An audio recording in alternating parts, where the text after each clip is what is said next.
Olá, amigas, amigos. Vamos discutir hoje um tema complicado, espinhoso, que é o chamado teto dos gastos públicos. Mas como ele vem sendo debatido nos últimos dias, nas últimas semanas, muito associado à renda emergencial, convém a gente entender um pouco melhor o que é isso, que é uma limitação dos gastos públicos. Ninguém é contra, ou pelo menos a grande maioria das pessoas não é contra, que você tenha controle sobre os gastos públicos. Isso é bem-vindo. Mas o que se estabeleceu no Brasil é um controle de tal tipo que vem tirando dinheiro das áreas sociais, da saúde, da educação, da assistência social, da previdência, não é? Bom, então vamos entender o que é esse teto dos gastos que foi fixado em 2016, pelo governo golpista do Temer. Então, ele propôs e o Congresso aprovou, né, por maioria, depois eu vou falar quem ficou contra esse teto dos gastos, a PEC 95, que diz o seguinte, essa PEC, que os gastos públicos no Brasil ficam congelados por 20 anos. Só são corrigidos pela inflação, não pelo crescimento da economia. Bom, a gente pensa, corrigido pela inflação está tudo bem. Não, não está não. Eu fiz uma conta muito rápida, e se a gente pega aí 10 anos, vamos imaginar que os gastos públicos em 2016 representassem 33% da economia brasileira. Fosse equivalente a 33% do produto interno bruto do Brasil. O teto dos gastos sendo aplicado e pensando que o crescimento econômico até 2026 fosse de 3% ao ano e a inflação de 3% ao ano, em 2026 a gente chegaria com gasto público equivalente a 25% do PIB. De 33% para 25% do PIB. Se nós tivéssemos todas as nossas necessidades de educação, de saúde, de assistência, de previdência, de ciência e tecnologia, de infraestrutura já consolidada, e se a nossa população não crescesse, talvez fosse até aceitável. Né?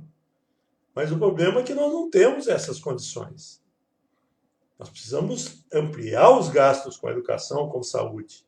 Pelo menos igual ao crescimento da economia. Não há por que reduzir o Estado de 33% para 25% da economia se a gente quer manter saúde e educação públicos. Então, esse teto do gasto é isso. Na verdade, não é um teto, é uma redução dos gastos públicos ao longo do tempo. Se for pensar em 20 anos, isso é mais drástico ainda. Bom, dois problemas. Primeiro, esse problema. Você vai diminuir proporcionalmente os gastos na área social. Né? Vamos ter uma saúde e uma educação com menos dinheiro e com mais precariedade. Evidente. Né?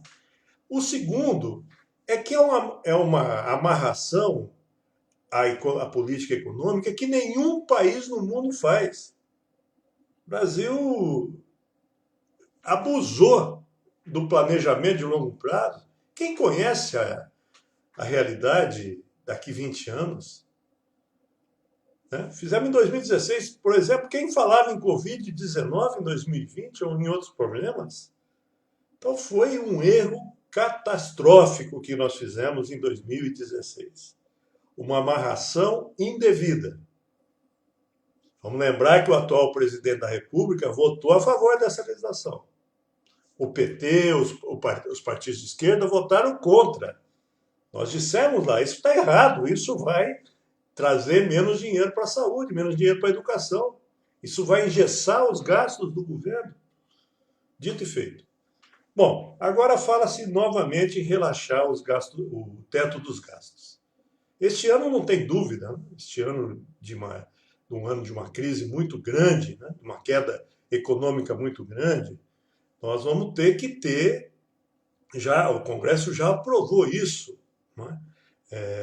Vamos ter que ter gastos além do que era previsto no teto dos gastos públicos. Mas é um período emergencial. E nos próximos anos? Será que teria que voltar aos teto dos gastos públicos? Eu acho que é um erro grave se a gente continuar com isso, né? E o atual governo está, inclusive, falando em acabar com esse teto dos gastos, pensando na continuidade dos gastos da renda emergencial. Sou totalmente a favor que a renda emergencial, neste ano, seja prorrogada no mesmo valor até dezembro. E acho que penso que o teto dos gastos não pode ser mantido, tem que ser revogado. E não pensando apenas na renda emergencial, pensando nos gastos com saúde, nos gastos com educação, com assistência social, ciência e tecnologia. Não há por que o Brasil abrir mão desses gastos, diminuir proporcionalmente esses gastos, enquanto os problemas nacionais não estão resolvidos. É fundamental que a gente volte a ter verba para a saúde mais abundante. A gente está verificando isso, né? Com todas as nossas debilidades, o SUS é muito importante no enfrentamento da Covid-19. Se ele tivesse mais robusto, com mais renda, isto seria melhor ainda.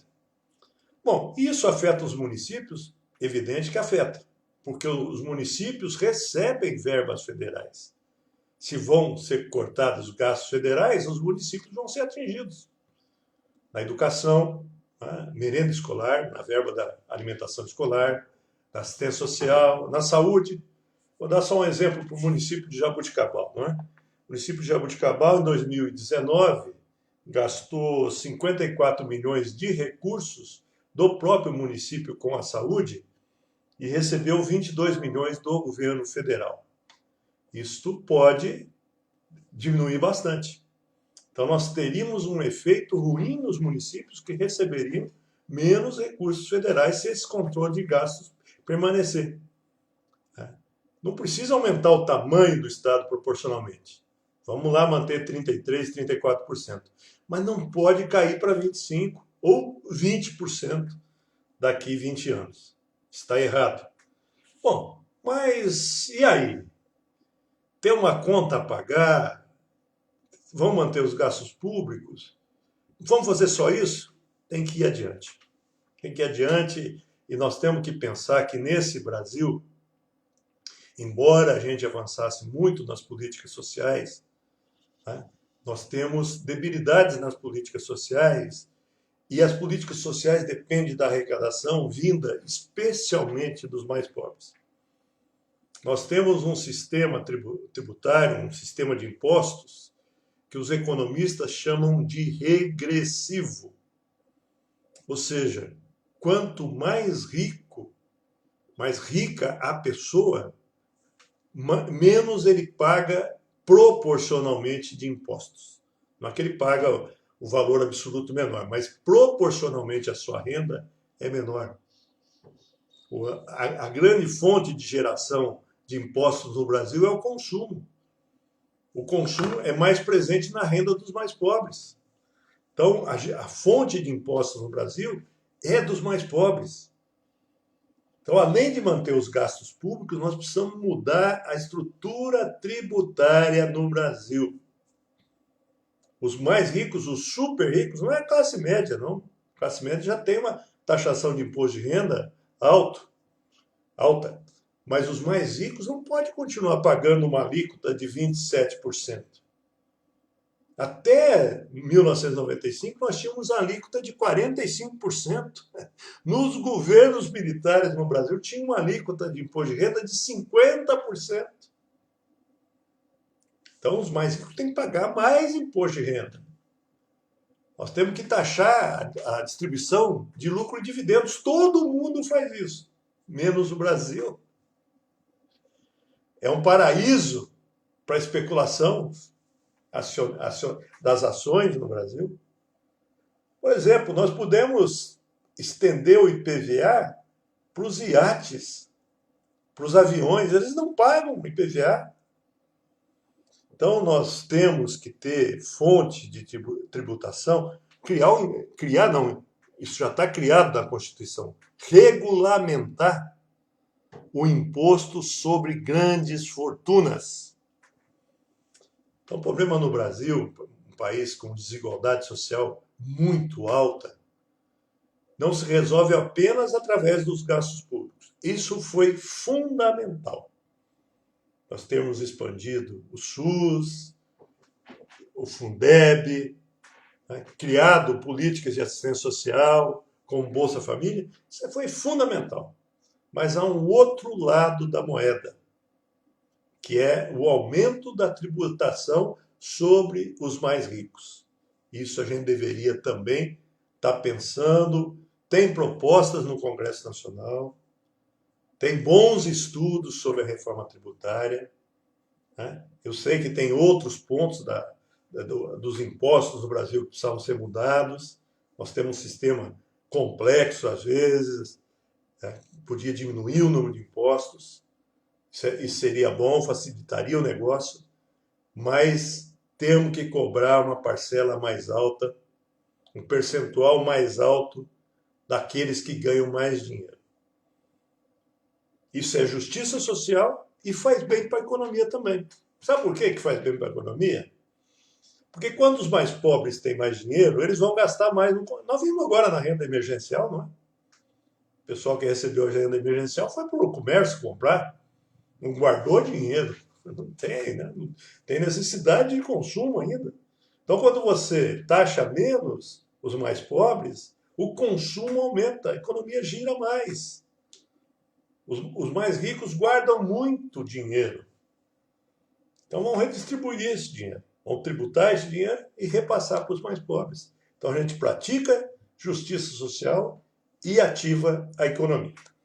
Bom, é isso. Eu vou colocar nos comentários desse vídeo um artigo do Paulo Nogueira Batista Júnior, muito legal. Quem tiver algum conhecimento, alguma iniciação na economia, sugiro que leia esse artigo. Está muito preciso, está muito direto sobre o que precisa ser feito nas reformas tributárias no Brasil.